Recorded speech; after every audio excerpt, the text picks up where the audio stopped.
கிழக்கில் கடந்த சில மாதங்களாக நீடித்த மோதல்களால் ஹர்முஸ் நீரிணை வழியாக கப்பல் போக்குவரத்து கடுமையாக பாதிக்கப்பட்டுள்ளது.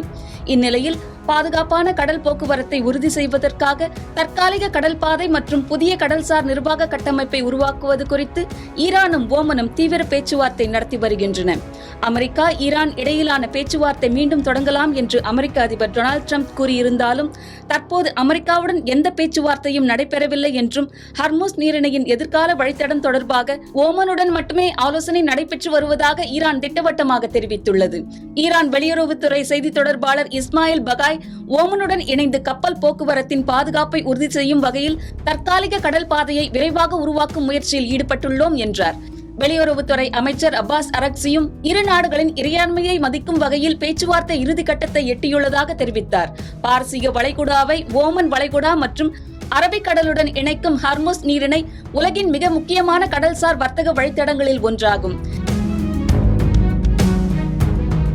உலகின் கச்சா எண்ணெய் மற்றும் திரவ எரிவாயு ஏற்றுமதியின் பெரும்பகுதி இந்த வழியாகவே நடைபெறுகிறது. தற்போது நடைமுறையில் உள்ள சர்வதேச கப்பல் போக்குவரத்து முறை எதிரெதிர் திசையில் செல்லும் கப்பல்களுக்கு தனித்தனி வழித்தடங்களை வழங்குகிறது. ஆனால் புதிய திட்டத்தின் கீழ் ஹர்முஸ் நீரிணை வழியாக நடைபெறும் வணிக கப்பல் போக்குவரத்தை ஈரானும் ஓமனும் இணைந்து ஒருங்கிணைக்கும் முறையை ஓமன் முன்மொழிந்துள்ளது. இது மலாக்கா நீரிணையில் இந்தோனேஷியா, மலேசியா, சிங்கப்பூர் ஆகிய நாடுகள் இணைந்து செயல்படும் மாதிரியை அடிப்படையாக கொண்டது. ஆனால் கப்பல் போக்குவரத்து வழித்தடத்தை இரு நாடுகளும் சமமாக பகிர்ந்து கொள்ளும் ஓமனின் யோசனையை ஈரான் அங்கீகரிக்கவில்லை. அதற்கு பதிலாக ஹர்முஸ் நீரிணையின் இரு திசைகளிலும் செல்லும் கப்பல்களின் கண்காணிப்பில் அதிக அதிகாரம் ஈரானுக்கு வழங்கப்பட வேண்டும் என்று தனி முன்மொழிவை சமர்ப்பித்துள்ளது. மேலும் வணிக கப்பல்களுக்கு முன்கூட்டிய அறிவிப்பு, வழிகாட்டுதல் மற்றும் கடல்சார் பாதுகாப்பு சேவைகளுக்கான கட்டண முறையையும் ஈரான் பரிந்துரைத்துள்ளது.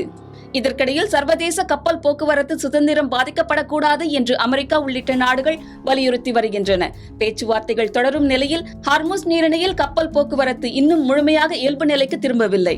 அண்மையில் ஓமன் கடற்கரைக்கு அருகே சென்ற சரக்கு கப்பல் ஒன்று அடையாளம் தெரியாத ஏவுகணை போன்ற பொருளால் தாக்கப்பட்டதாகவும் தகவல்கள் வெளியாகியுள்ளன.